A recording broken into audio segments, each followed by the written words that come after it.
You, my friend, just did a very smart decision. You just clicked on a Mr. Golden Sports production. That was an absolute biblical move. Why? Don't do drugs, people. Stay away from drugs. Don't do drugs. Do GS videos. Welcome back again, guys, for another online ranked match. And today we are playing with the Pittsburgh Steelers. And we're going up against the Philadelphia Eagles. And I've said this every time I play with the Steelers. I don't know what it is, but I feel like they are the best Madden team in the game. And some of you guys may be like, GS, you're a 49ers fan. The 49ers are overall, they're better. You're a 49ers fan. Why would you choose another team over your team? I don't know what it is, but the Steelers always come through for me. They always do great things. Like, if you guys remember me from last year in Madden 12, I always said Brandon Marshall was the best receiver in the game. Even though Calvin Johnson, Andre Johnson, and Larry Fitzgerald, they had higher overalls. But whenever I played with Brandon Marshall, he always did special things that I felt like those other guys didn't do. And the Steelers, I have that feeling for, they just always do great things that I feel like other defenses don't do for me. So hopefully those great things I'm talking about, we can get this game, because the Eagles are a really, really tough team to stop. Speed everywhere on the field. And, hopefully the defense can do great things like they usually do for me and give me a great opportunity to win this ball game. As right there, that's a beautiful pass right there that gets them within the red zone. So now you got to go up against the Steelers in the red zone areas. It's definitely not an easy task. Their awareness is so high. Right here, he was in a pistol. I don't know what that was. I don't know if that was an option or some type of screen. I don't know what it was. All I know is that Woodley, with the awareness that man has, read the play, and he ends up catching the ball mid-air, which turned out to be technically a fumble recovery. But those are the special things that I'm talking about. That doesn't happen to me with other teams. Right here, we end up scoring a touchdown right there, and we are up 7-0. And I always feel confident playing with dominant defensive teams, such as the Steelers, the Ravens, the Texans, the 49ers. I'll even put the Seahawks in that category because their defense is really good too. There's so many good defenses out there that whenever I have a top-notch defense, I always feel, good that their defense is going to make a play for me, such as the last drive where Woodley came through. So right there, he had a touchdown, but it ended up was dropped. So now Vic is standing in the pocket and ends up throwing a touchdown right there. So it's a tight game. And again, obviously, I know I can't stop him on every single possession. I wish. But, as long as we continue to score on offense, we should be okay. And that's always been my mindset on every game. I don't rely on my defense to win. I rely on my offense. I win by outscoring you, not by stopping you. But the mentality changes a little bit with the Steelers. I always feel like score as much as possible and hope for a mistake. With the Steelers, it score as much as possible and you're going to make a mistake. There's no ifs or I hope. You're going to make a mistake against the Steelers because their defense is too good for you not to. And all we got to do is continue to stay, tough on offense, and we should cakewalk to a victory. I mean, this is what's going on in my mind. This is what I'm hoping that happens, So here he goes again with the ball, and he ends up getting into a third down right here.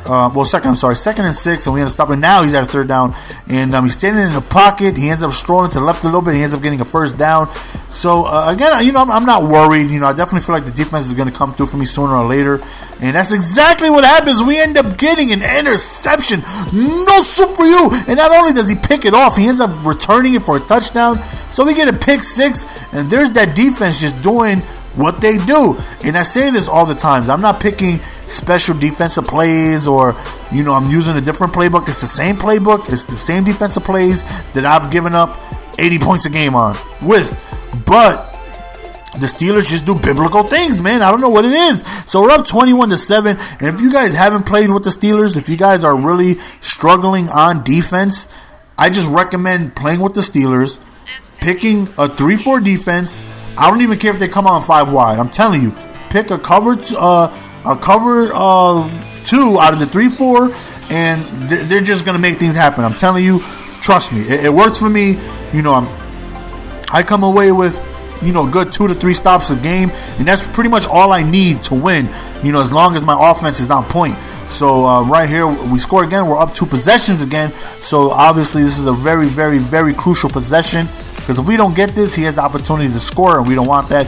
So we end up going to Wallace real quick. He backed up because we definitely hit him with the go streak a couple of times. So he backed up to prevent that, but that gives us easy access to a quick check down really quick on that streak route. So it really makes it tough to defend that play. So 1st and 10, we end up going over the middle right there, and we end up scoring a touchdown, I believe, on the next running play right there. So we're up 28-14, and am I going to give up another score before halftime, or am I finally going to stop somebody? It's been like 7 videos since I stopped, 7 videos ago that I stopped somebody, and I actually do. He throws in the coverage, and I finally stopped somebody scoring from halftime. I think I want to cry. Like, I think I feel a tear gathering up in my retina, and it's gonna fall. Like, this is beautiful. Me stopping somebody before halftime, that never happened. This is beautiful. This is beautiful. Okay, I'm gonna take a second to myself. I usually don't stop people before halftime. You guys know. So we're up 31-14, and of course he comes on onside kick in desperation to try and get something going, because I feel like he knows he can't stop me. So I don't even consider that a dirtbag move. Sometimes when you feel like you can't stop them, you gotta pull out everything you can do to try and win the game. So no dirtbag moves on that onside kick right there. So we got a really good lead, and this is the type of games that I really truly expect to have with the Steelers. Is being able to stop you multiple times and being able to put up numbers offensively, because their offense is no slouch, man. Wallace is a beast. Mendenhall is a big back who falls forward. He's good. Ben Roethlisberger is an absolute monster.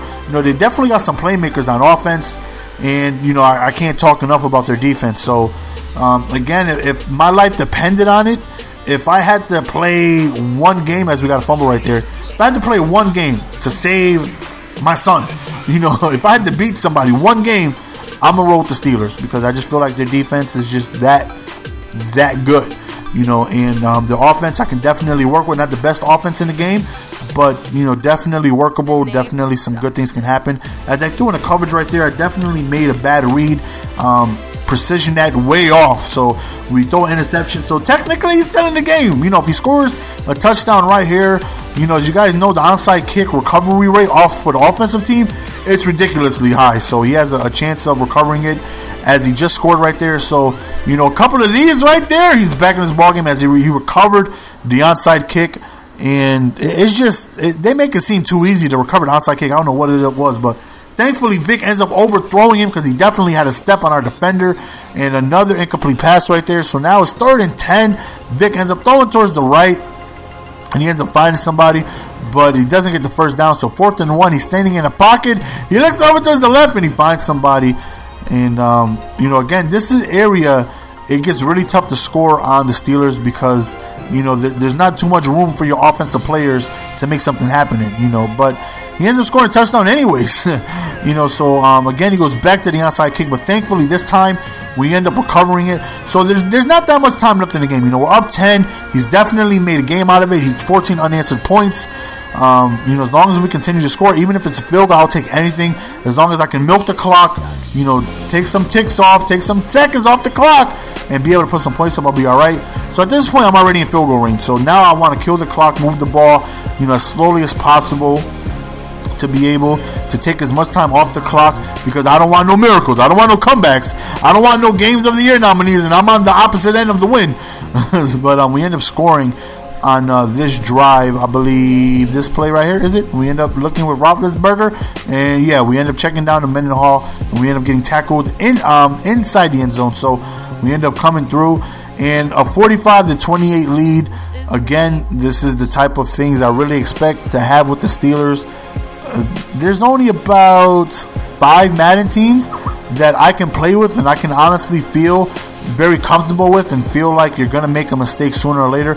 And right there, don't test the user.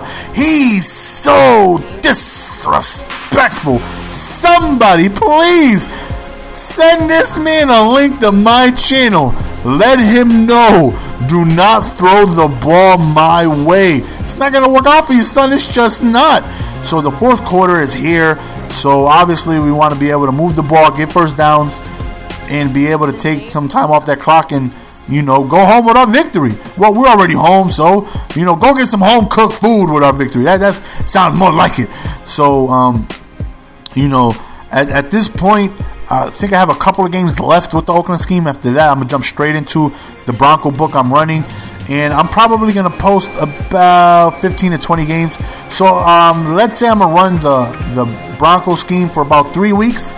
After that, after all the games are uploaded, I'm going to go ahead and break that down for you. I'm going to do another tutorial on how to do that. And I'm really looking forward to just keep doing this with multiple playbooks. And I will never, ever charge you guys for what I'm running. I still get messages to this day thanking me for the Jacksonville Jaguar scheme, how it's helped them improve so much, how they're finally being able to win, how they're, these plays are helping them so much. I've even, had people send me messages like, the scheme helped me build my own scheme. I got the concept of how you was running it, so I kind of labbed in a different playbook, and now I know how to run my own scheme and things like that. So there's nothing more satisfying than knowing you helped somebody get better. And I wouldn't charge anybody for anything, just due to the fact that not everybody has money to pay to get better. Some people struggle in the game and they truly want to get better, and they need help. They need to know what works in the game versus what doesn't. And not everybody has the money to pay for these things. So what's rewarding to me the most is getting those messages, man, letting me know, thank you so much, it's helped me out. I'm 10-1 since using it. I'm 5-2.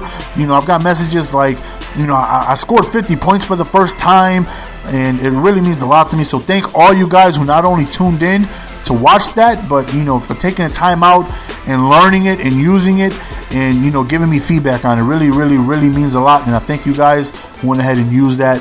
And so the Broncos playbook is the next playbook that I've been working in, and I love it a lot. It's got so many shotgun formations, it's insane. But I found the formation that I really liked, and I definitely think I got some good plays out of that playbook. And I'm really looking forward to showcasing you that. So it's going to be soon. I only got a couple of Oakland scheme games left, and then we'll jump straight into that. And as you see at this point in the game is pretty much over. It's a blowout. He has scored 28 points on his butt. Usually, going up against the Steelers, you're going to be stopped multiple times. And that's what happened this game. I relied on that defense to come through for me heavily, and they didn't disappoint.